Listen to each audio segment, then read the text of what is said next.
আমাদের পুলিশ সদস্যদের গায়ে একাধিক গুলি লাগে, আমরা অতর্কিত একটা অ্যাটাক করে। গত 11 তারিখ রাতে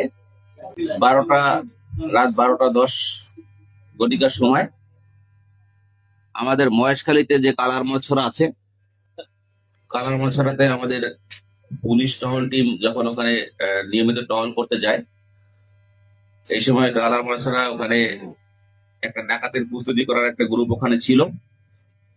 ওরা তাৎক্ষণিকের পুলিশের যখনই উপস্থিতি পেয়েছে, হঠাৎ করে তারা অতর্কিত পুলিশ সদস্যদের উপর অতর্কিত একটা অ্যাটাক করে। আমাদের ওখানে দুইটা পুলিশ টহল টিম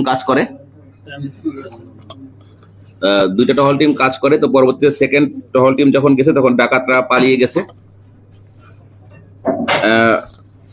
এই যে 11 তারিখের যে ঘটনাটা ঘটেছে, তখন তাৎক্ষণিকভাবে আমাদের 3 জন পুলিশ সদস্য এরা খুব সিভিয়ারলি ইনজিউর্ড হয়। তার মধ্যে আপনারা মনে হয় সবাই জানেন